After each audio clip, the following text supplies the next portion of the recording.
আসসালামু আলাইকুম। প্রিয় দর্শক, অন্য মঞ্চের আলোচনায় আপনাদের সকলকে আমন্ত্রণ জানাচ্ছি। বাংলাদেশের অন্তর্বর্তী সরকার এ নিয়ে পঞ্চমবারের মতো তলব করল ভারতীয় হাই কমিশনার প্রণয় ভার্মাকে। সবশেষ 14 ডিসেম্বর দেশটির পররাষ্ট্র মন্ত্রণালয় ঢাকায় নিযুক্ত ভারতের হাই কমিশনার প্রণয় ভার্মাকে তলব করেছে।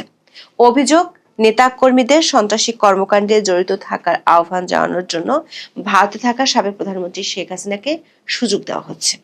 বাংলাদেশের অভিযোগের জবাবে পাল্টা তীর ছুঁড়েছে ভারত।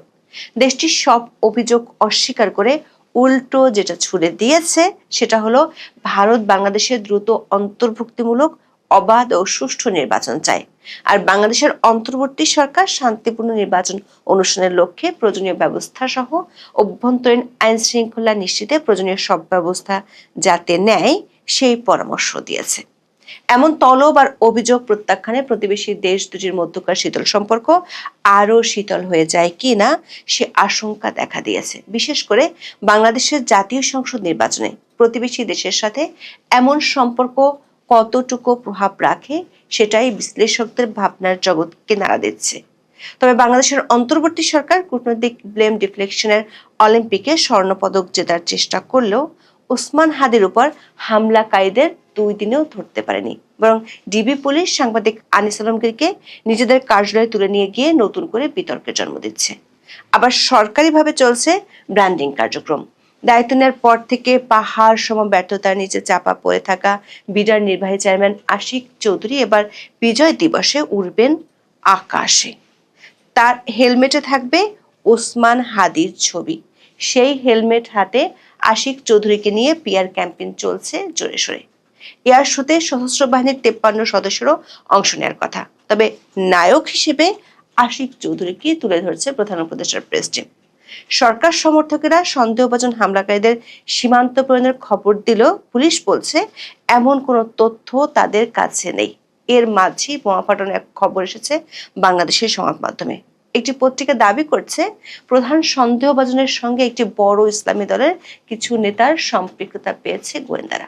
বিস্তারিত জানতে চলুন যাওয়া যাক বিশ্লেষণে।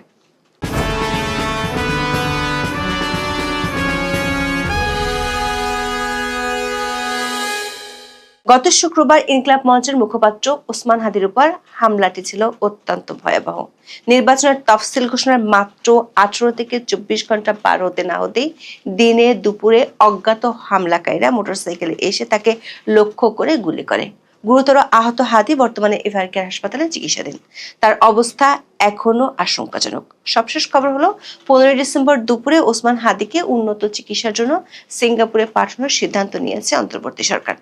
গণমাধ্যমের খবরে বলা হয়েছে ওসমান হাদিকে পাঠানোর জন্য প্রয়োজনীয় মেডিকেল এয়ার অ্যাম্বুলেন্স, চিকিৎসক দল ও ভ্রমণ সংক্রান্ত সব প্রস্তুতি শেষ করা হয়েছে। দর্শক, ওসমান হাদির উপর হামলার ঘটনাটি শুধু নির্বাচনের সম্ভাব্য একজন প্রার্থীর উপর আক্রমণ নয়, বরং এটি অন্তর্বর্তী সরকারের নিরাপত্তার নাজুক চিত্রের উপর এক হাই ভোল্টেজ থাপ্পড়।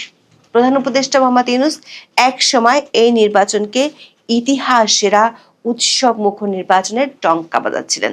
থানা থেকে লুট হওয়া অস্ত্রগুলো উদ্ধার এবং জেল থেকে পালিয়ে যাওয়া সন্ত্রাসীদের ধরার জন্য সরকারকে নানা মহল থেকে পরামর্শ দেওয়া হয়েছিল, কিন্তু সরকার সেই পরামর্শে কোনো কর্ণপাতই করেনি। ফল হিসেবে যেটি হলো, ওসমান হাদির উপর হামলার পর প্রধান উপদেষ্টার বিবৃতিতে রাতারাতি সেই উৎসব শব্দটি উধাও হয়ে যায়। এই ঘটনাটি স্পষ্ট করে দিল নির্বাচনকে উৎসবের আবহে নিয়ে যাওয়ার আহ্বান বাস্তবতার সঙ্গে কতটুকু ফারাক তৈরি করেছে। অভ্যন্তরীণভাবে যখন সরকার নিরাপত্তার উদ্বেগকে পাত্তা না দিয়ে পেঁয়াজের দাম বাড়ার আলোচনায় চলে যান, তখন প্রশ্ন ওঠে, মানুষের জীবনের দাম কি আলু পেঁয়াজের চেয়েও সস্তা হয়ে গেল নাকি? সংকট দেখা দিলে বারবার যা করে 13 ডিসেম্বর সেটাই করেছিলেন অধ্যাপক ইউনূস। যমুনায় ডাকেন 3 মিত্র বিএনপি, জামাত ইসলামী আর কিংস পার্টি এনসিপিকে।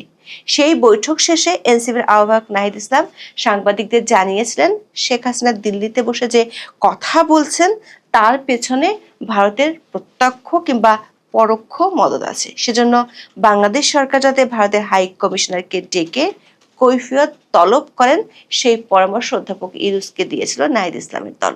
অবশ্য বিএনপি ও জামাত ইসলামী নেতাদের পক্ষ থেকে এ ধরনের বক্তব্য পাওয়া যায়নি। একদিনের মধ্যেই অন্তর্বর্তী সরকার পররাষ্ট্র মন্ত্রণালয় কিংস পার্টির সেই পরামর্শ অনুযায়ী ভারতীয় হাই কমিশনারকে ডেকে পাঠান। বাংলাদেশের পররাষ্ট্র সচিব রাষ্ট্রীয় অতিথি ভবন পদ্মায় ভারতীয় হাই কমিশনারকে ডেকে যা বললেন তার মূল কথা, ভারতে থাকা বাংলাদেশের সাবেক প্রধানমন্ত্রী শেখ হাসিনা বাংলাদেশের শান্তি ও নিরাপত্তা বিঘ্নিত করার এবং আসন্ন নির্বাচন বানচালের উদ্দেশ্যে ক্রমাগত উস্কানিমূলক বক্তব্য দিচ্ছেন, যা তার দলের সমর্থকদের সন্ত্রাসী কার্যকলাপ চালানোর জন্য প্ররোচিত করছে। ঢাকা অভিযোগ করেছে, ভারতে অবস্থানরত সাবেক প্রধানমন্ত্রী শেখ হাসিনা অব্যাহতভাবে বিস্ফোরক বক্তব্য দিয়ে যাচ্ছেন। তিনি তার সমর্থকদের সন্ত্রাসী কর্মকাণ্ড চালিয়ে আসন্ন নির্বাচন বানচাল করতে প্ররোচিত করছেন। বাংলাদেশের পররাষ্ট্র মন্ত্রণালয়ের পক্ষ থেকে হাই কমিশনের কাছে গুরুতর উদ্বেগ প্রকাশ করা হয় এবং ভারত সরকারের কাছে দ্রুত পদক্ষেপ নেওয়ার দাবি জানানো হয়। এখানেই শেষ নয়, তারা শুধু উস্কানিমূলক বক্তব্য বন্ধ করার দাবি জানায়নি, বরং শেখ হাসিনা এবং তার সাবেক স্বরাষ্ট্রমন্ত্রী আসাদুজ্জামান খান কামালকে বাংলাদেশের আইনি কর্তৃপক্ষের কাছে দ্রুত প্রত্যর্পণের আহ্বানও পুনর্ব্যক্ত করেছে। দর্শক, দিল্লি ঢাকার এই অভিযোগ শুধু প্রত্যাখ্যান করেই ক্ষান্ত হয়নি, উল্টো তাদের ইটের বদলে পাটকেলের মতো কিছু একটা ছুড়ল। রোববার ভারতের পররাষ্ট্র মন্ত্রণালয়ের এক বিবৃতিতে জানানো হয়েছে, ভারতে থাকা আওয়ামী লীগ সদস্যরা বাংলাদেশে সন্ত্রাসী কর্মকাণ্ড চালাচ্ছে বলে বাংলাদেশের পক্ষ থেকে যে অভিযোগ করা হয়েছে সেটা দ্ব্যর্থহীনভাবে প্রত্যাখ্যান করেছে দিল্লি। ভারতের পররাষ্ট্র মন্ত্রণালয় বলেছে, বাংলাদেশের অন্তর্বর্তীকালীন সরকার 14 ডিসেম্বর এক প্রেস নোটে যে বক্তব্য দিয়েছে তা ভারত দ্ব্যর্থহীনভাবে প্রত্যাখ্যান করেছে।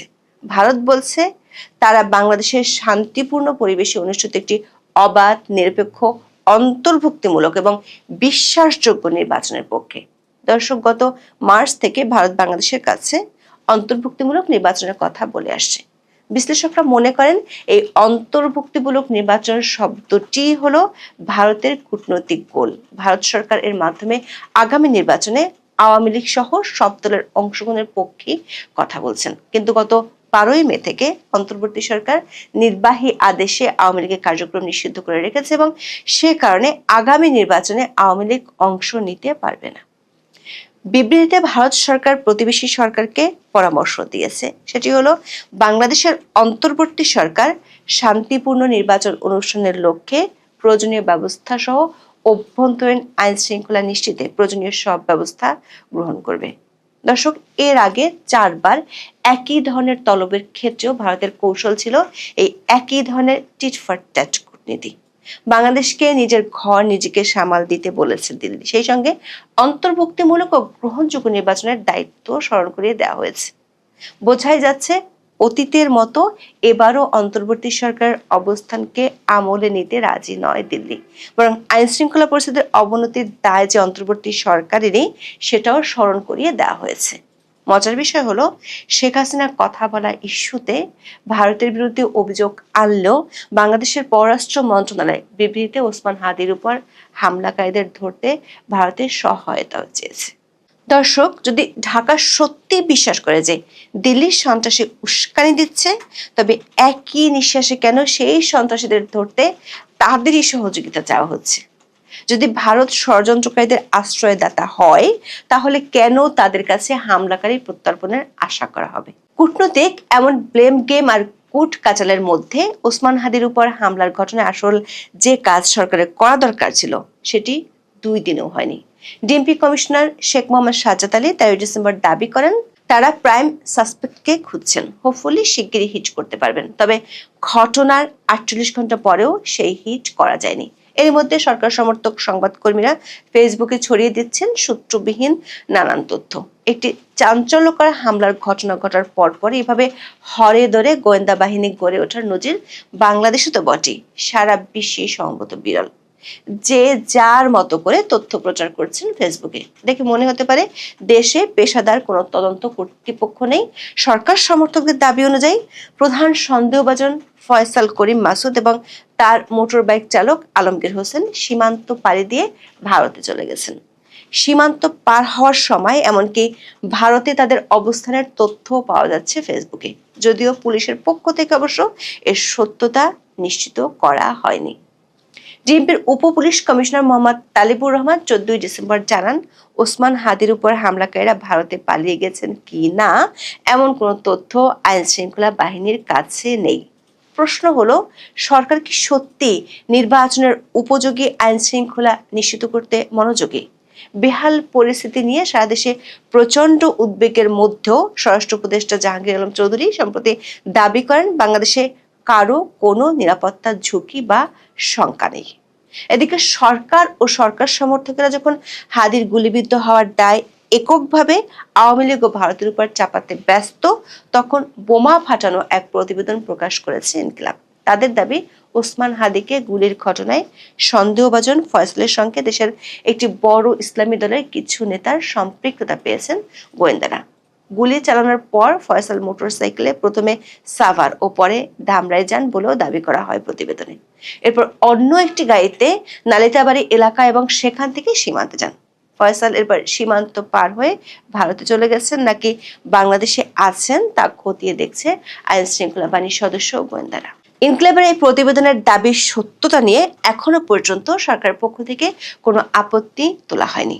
দর্শক, হাদির উপর হামলাকারীদের ধরতে না পারলেও ডিবি পুলিশ ধরে নিয়ে গেছে সাংবাদিক আনিস আলমগীরকে। 14 ডিসেম্বর রাতে আনিস আলমগীর প্রথম আলোকে বলেছেন, ধানমন্ডি এলাকার একটি জিম থেকে তাকে ডিবি কার্যালয়ে নিয়ে যাওয়া হয়েছে।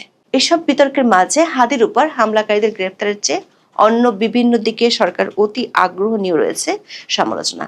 জুলাই আন্দোলনের পরিচিত মুখ মাথায় গুলিবিদ্ধ অবস্থা যখন জীবন সংশয়ে, ঠিক তখন চলছে ব্যতিক্রমী ব্র্যান্ডিং। এর মধ্যমণি হিসেবে হাজির হয়েছেন নিজের দায়িত্ব পালনের চরম ব্যর্থ বিডার নির্বাহী চেয়ারম্যান আশিক চৌধুরী। মহান বিজয় দিবসের এয়ার শোতে 54 জন প্যারাট্রুপার বাংলাদেশের পতাকা নিয়ে প্যারাট্রুপিং করার কথা। এই আয়োজনে সশস্ত্র বাহিনীর রাট্রুপারদের সঙ্গে আশিক চৌধুরীও থাকবেন।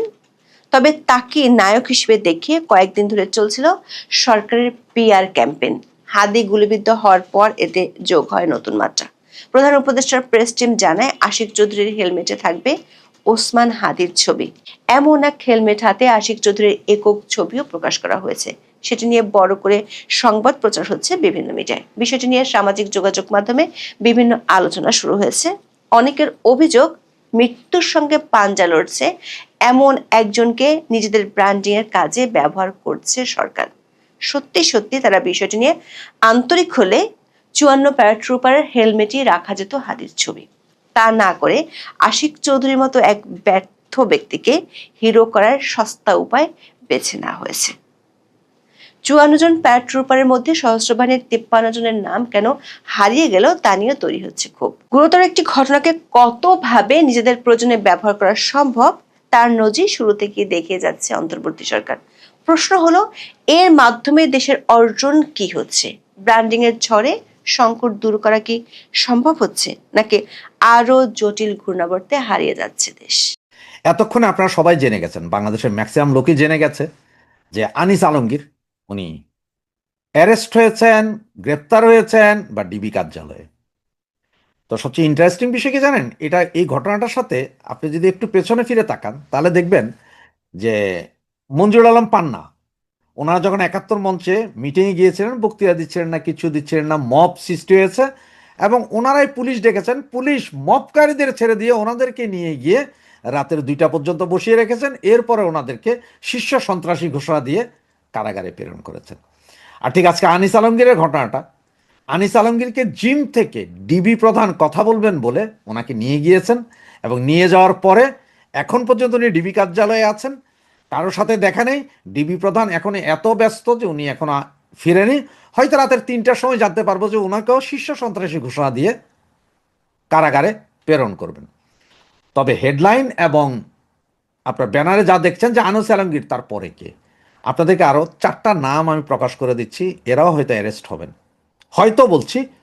তবে এর মধ্যে 1জন বা 2জন যে অ্যারেস্ট হয়ে যাবেন এটা গ্যারেন্টি দিচ্ছি। তো তার মধ্যে প্রথম নাম যেটা আসে সেটা হচ্ছে আমতারেক, আমজনতা পার্টির আমতারেক। দ্বিতীয় জন মাসুদ কামাল, তৃতীয় জন মহিবুল আজিজ এবং চতুর্থ আরেকটা নাম বলতে পারি, সেটা হচ্ছে যে আপনার আব্দুল নূর তুষার। যদিও তুষারের অ্যারেস্ট হওয়া বা গ্রেপ্তার হওয়াটা হয়তো কাকতালীয় হতে পারে, যদি সরকার মনে করে যে অ্যারেস্ট করতে হবে যাতে এই যে যারা অ্যারেস্ট হইলেন এখন এই যে আনিস আলমগীর সহ বাকি যাদের নাম বললাম তারা অ্যারেস্ট হলে একেও একটু নেওয়া যায় সেই হিসাবে হয়তো নিতে পারেন, নাহলে নেওয়ার কোনো কারণ নেই, কারণ উনি তো আবার হাদির জন্য প্রচুর কান্নাকাটি করেছেন, হয়তো ওইভাবে মুক্তিও পেতে পারেন। তবে যেই তিনজনের নাম বলেছি আপনার গ্যারেন্টি নিতে পারেন যে এরা অ্যারেস্ট হয়ে যাবে। আনিস আলমগীরের পরপরই আপনার মাসুদ কামাল যাবে, তারেক যাবে এবং মহিবুল আজিজ যাবে। এরা কেন যাবে? আনিস আলমগীর কেন গেলেন? আনিস আলমগীর সাহেব এই যে স্বাধীনতার মাস 16ই ডিসেম্বর গত নভেম্বর থেকে উনি এই যে মুক্তিযোদ্ধা বিরোধী শক্তির সাথে ব্যাপক তর্কাতর্কিতে লিপ্ত হন বিভিন্ন টক শোতে, টক শো যুক্তি তর্কের মাধ্যমে।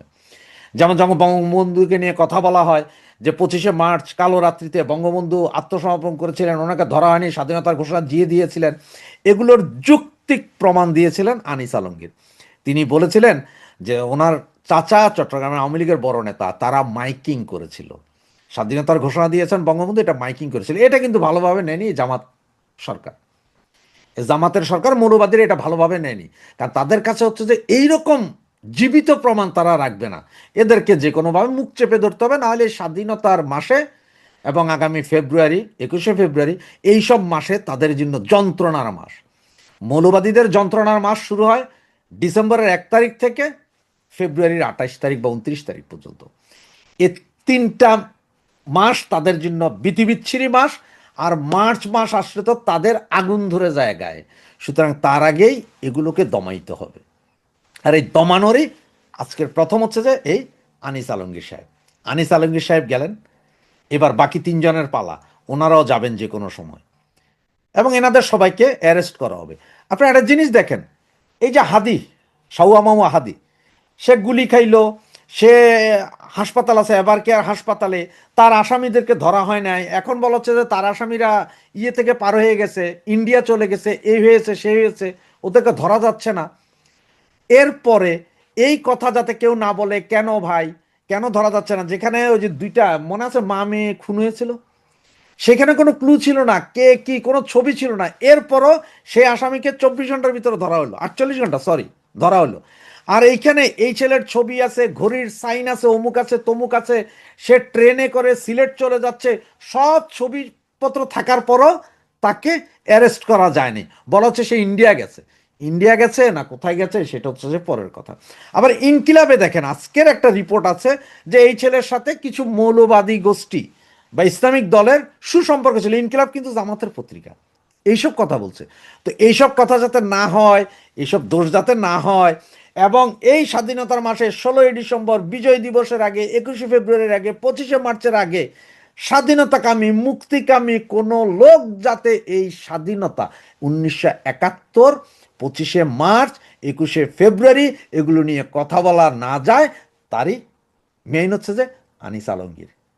দেখেন এখন আনিস আলমগীর কোন ধরনের শীর্ষ সন্ত্রাসী, নাকি আবার ওনাকে আটকে দেওয়া হয় যে এই যে হাদি, সাউয়া হাদিকে যে মারলো তার সাথে হয়তো কোনো বৈঠক করেছে কিনা, বা জুলকারনাইন সাইমের সেই 70 জন যে যারা ইন্ডিয়া থেকে প্রশিক্ষিত আসছে বললো যে তাদের সাথে কোনো বৈঠক করেছেন কিনা, বা কক্সবাজারে কোনো আন্দোলন খাড়া করাতে চাচ্ছেন কিনা, এইসব কোনো মামলা দিয়ে দেওয়া হয় কিনা সেটা দেখেন। তো আবার আসবো আপনাদের সামনে আবারও কোনো জটিল খবর নিয়ে। তবে এই 3টা নাম মনে রাখেন, হ্যাঁ, মাসুদ কামাল, মাসুদ কামালের নাম, তারেকের নাম এবং মহিবুল আজিজের নাম, এই 3জন যে কোনো মুহূর্তে